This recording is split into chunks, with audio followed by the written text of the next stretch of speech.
Hello, story makers and makers out there. I'm so excited to be giving you another episode of Making Moments with Story Makers. That's who we are. And thank you for everyone who's participating and uploading your pictures on our Facebook page or tagging us on our Instagram page, because your name, every time you do that this week, your name is going to be entered into a drawing for this book. So today we're going to be working with another brand new nature material, okay? So you're going to go on another nature walk and hunt to see if you can find any moss or any lichen growing on like the tree or bark or branches. And so I went on a hunt and I found some different things. I'm going to show you a couple things because we all live in different parts of the world, right? And so one thing that I found on the ground fallen from some trees is I found some sticks. And if we look closely at these sticks, we can see the type of lichen growing on this. And that is a very interesting nature material. It has lots of texture and interesting. We also have another type of moss right here, don't we? So I collected some of this very spongy, different texture moss. And then I have some, here's my idea jar, right? I have some what they call reindeer moss that I found and I have some of this for decorative as well around my house. And then some of you, this has been colored, but some of you might have Spanish moss hanging from trees, so I have that.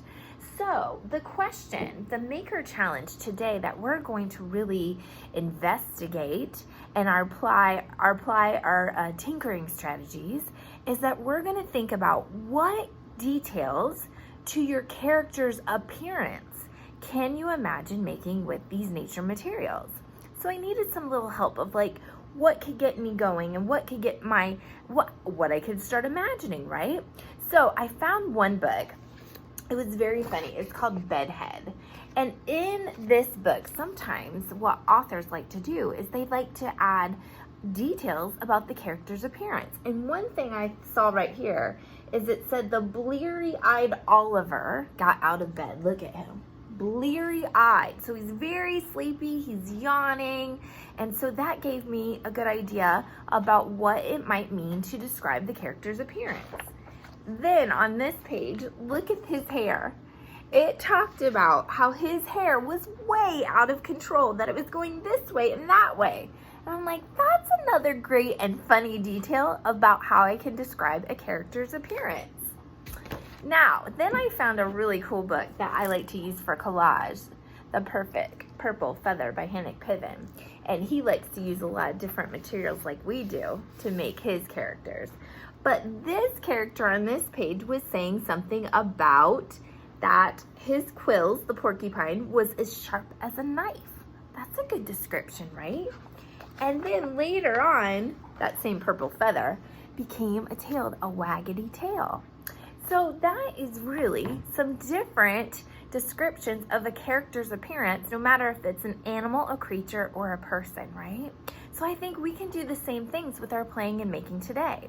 So if we go out and find these different nature materials, let's start to imagine some possibilities. So if I take this lichen that I found, kind of thinking that could be, you know what I'm thinking?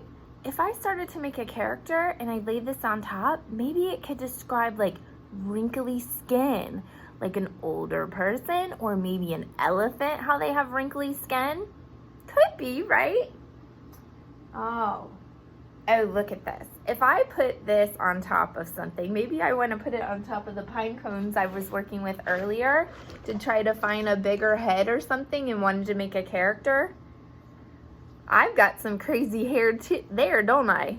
Yeah, this character is starting to have its own bed head. But remember that I could get scissors or I can use my hands as tools and I can break it. And maybe this becomes a crazy mustache or some bushy eyebrows.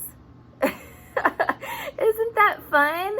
So you're really starting to add details of what your character, whether it's a person or a creature, looks like by adding those character details. That's really going to help your listeners and your readers understand, and actually when they close their eyes and you read these details, that if you write them down, they'll start to picture and visualize your character in their head. It's a great tip.